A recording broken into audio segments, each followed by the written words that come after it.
Inteligência Artificial, aula 22. Do discreto ao espaço, diagrama HTM. Isso aí é da tese mais moderna que tem a respeito de funcionamento do cérebro, de Jeff Hawkins. Então, vamos relembrar vocês esse desenho que nós demos em aulas anteriores.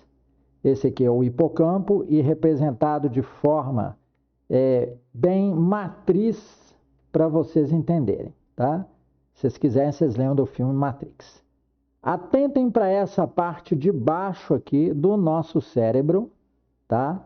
Do hipocampo do nosso cérebro, onde vocês têm esses cruzamentos de linha que em nossa vida normal nós conhecemos como planilhas, matrizes na matemática. Então, aqui está uma matriz de um diagrama HTM que nós vamos fazer, tá?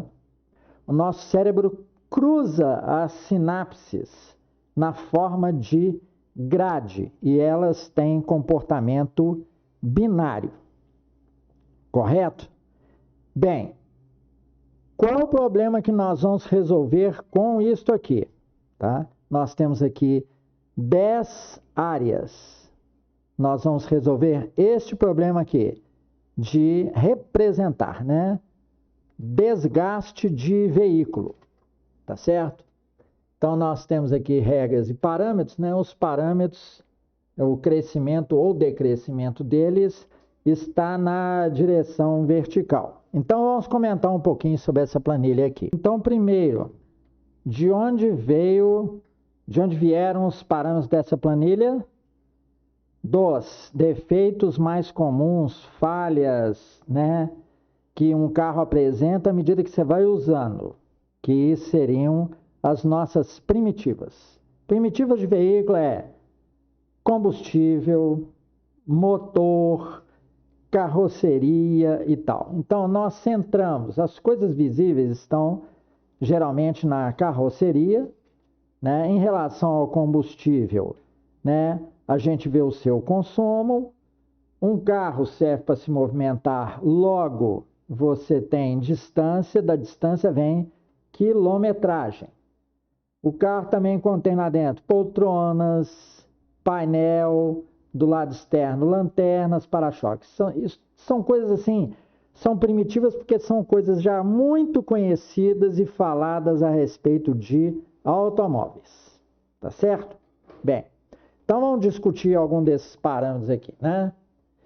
Quilometragem alta. É claro que indica o desgaste do veículo. Quanto mais ele rodou, mais dançado o carro está. Vocês podem sair dando manutenção e tal, mas no final, a parte metálica dele, siderúrgica, acaba sendo prejudicada de forma permanente. Um carro, pelo menos antigo, pode durar de 30, 40 anos, mas com o uso, né? Comparem isso com um ônibus, que é utilizado todo dia para percursos longos e tal, né? Bem, a frequência de troca de óleo também indica um desgaste interno, né?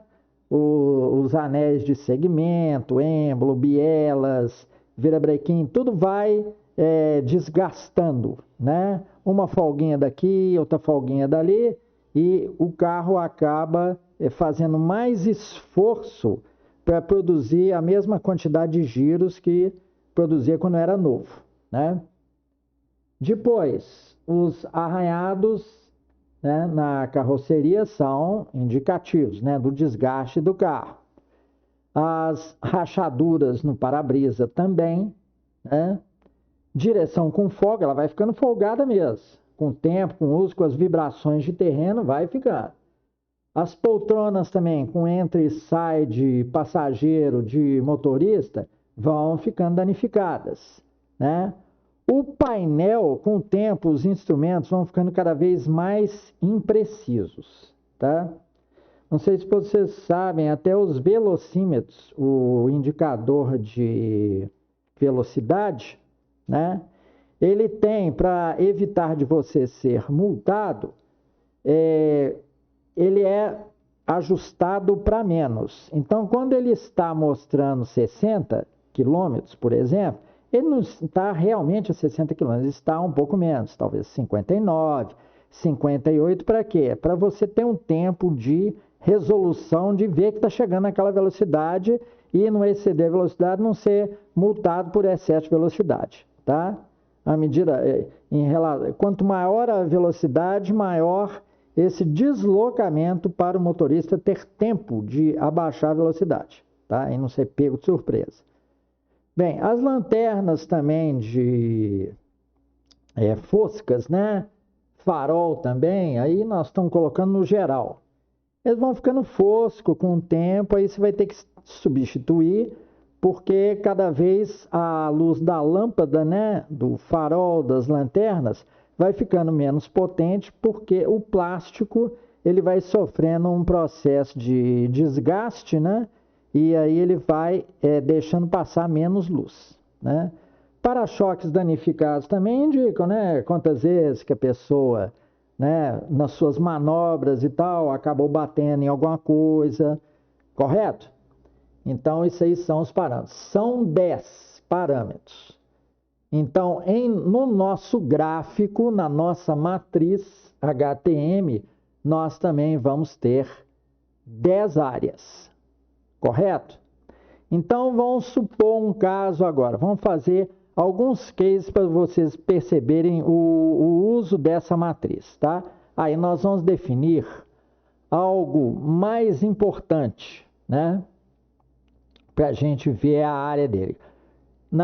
Cada um pode ter uma opinião a respeito disso, que é mais importante, mas um forte indicativo do desgaste do carro é realmente a quilometragem.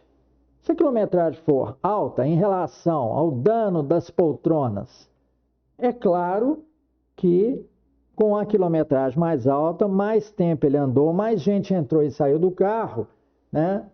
Então, o carro vai ser mais desgastado. É um dos parâmetros mais importantes, é este. Correto? O consumo nem tanto, porque ele pode até desgastar e tal, e ele vinha amaciando e tal. E você observar que a média fica, por causa do projeto do carro, sempre lá nos seus 10 km por litro. Tá? Ele abaixa do início, tá novo, ele dá uma agarradinha. Depois, quando ele atinge um determinado regime, ele apresenta o aproveitamento máximo de combustível, como vocês estão vendo aqui, 14 km por litro. Com o tempo, com as folgas, vai diminuindo, mas ele vai tendendo a uma média, se é um carro com um bom projeto, tá? Então, o principal aqui é quilometragem alta. Mas por hora, por causa dos nossos numeradores, 1, 2, 3 e tal, as áreas em que nós vamos representar vão corresponder lá 1, 2, 3, 4, 5, 6 até 10, né? Aqui vocês estão vendo, nós temos 9 áreas. Nós vamos deixar aquele último parâmetro ali, tá? Dos para-choques. Por causa da ordem não vamos alterar não, tá ok? Então nós vamos mostrar a vocês como que se faz aqui. Bem, então vamos iniciar aqui nosso preenchimento. Vamos à coluna 1, quilometragem. Vamos supor que nosso veículo tenha lá a metade disso aqui é 100 mil, né? Então vamos supor que o nosso veículo tem os seus 70 mil quilômetros. Vocês podem convencionar aqui que, como cada área nossa aqui tem, se não me engano, né, tem 80 quadradinhos, tá certo? Metade deles seria 40, né? Mas nós estamos fazendo diagrama espaço, vai ter que ter espaços, tanto aqui no início, tá? Como no final. Nós não vamos fazer ele nunca cheio, para deixar para situações de excesso, tá? Então, vamos supor que a gente convencione que metade aqui, que são os nossos 100 mil quilômetros, né? O nosso carro está com 70 mil, então vai ser pouco menos da metade, Então vamos representar a metade aqui, o que nós vamos convencionar como metade, né? E pegar algumas bolinhas dessa aqui, ó. Então vamos representar. Vou colocar aqui.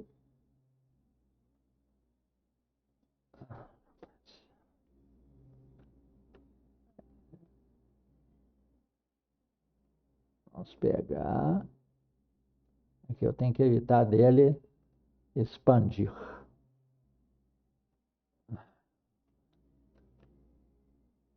Geralmente os editores, realmente eles são, assim, irritantes.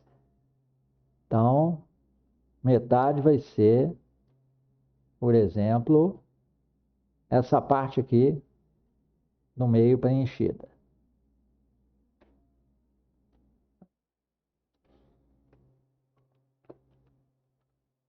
Vamos preencher aqui. Coloca ali. Que eu falei quilometragem seria nosso parâmetro principal. Vamos fazer para ela, tá? E depois a gente mostra o produto do diagrama todo para não consumir o tempo de vocês, tá? Que vocês são pessoas ocupadas. Então, vamos lá. Vou botar mais ou menos aqui. Editores, né? Vamos colocar. Isso aqui seria mais ou menos a metade. Bem, então nós dispusemos aqui a representação mais ou menos da metade. Assim como no cérebro, a gente não representa as coisas, o cérebro não representa as coisas em valor absoluto. Ele sequer conhece números. Ele conhece uma sensação. A pessoa viu essa escala aqui de 10 a 200 mil quilômetros, né?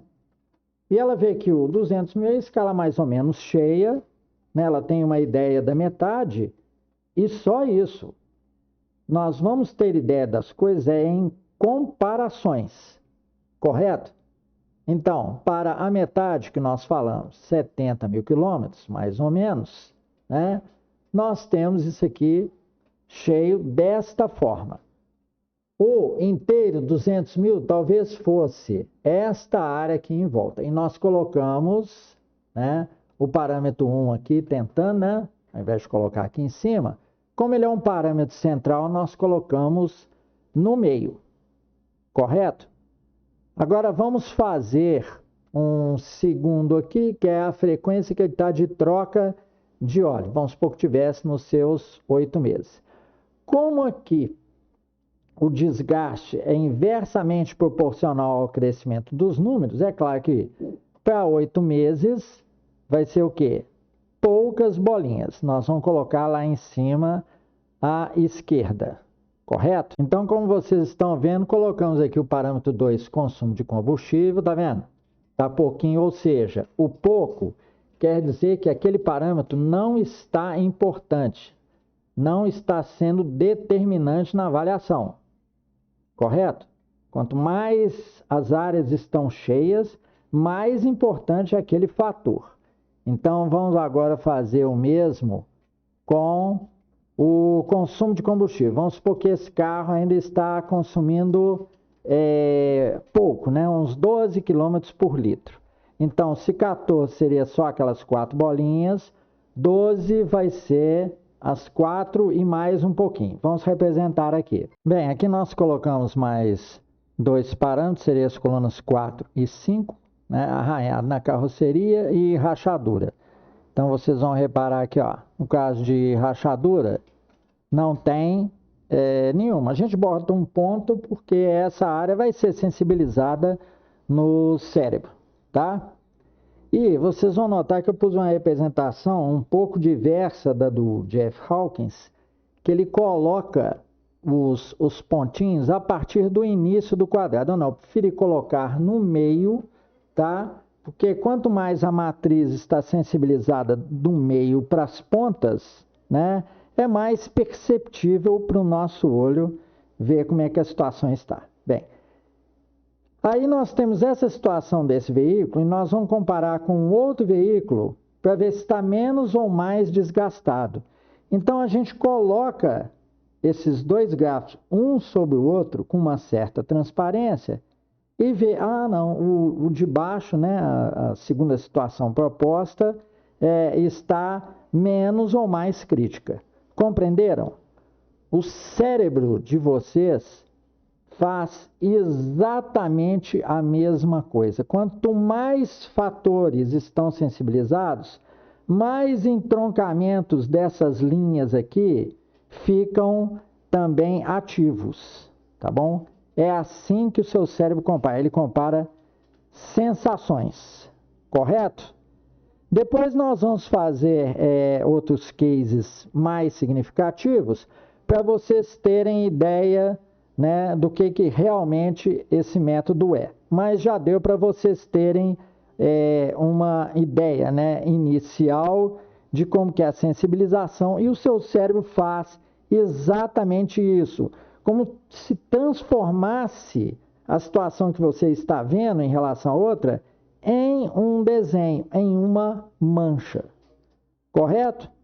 Então, muito obrigado pela sua atenção e paciência. Esse é o final da aula 22.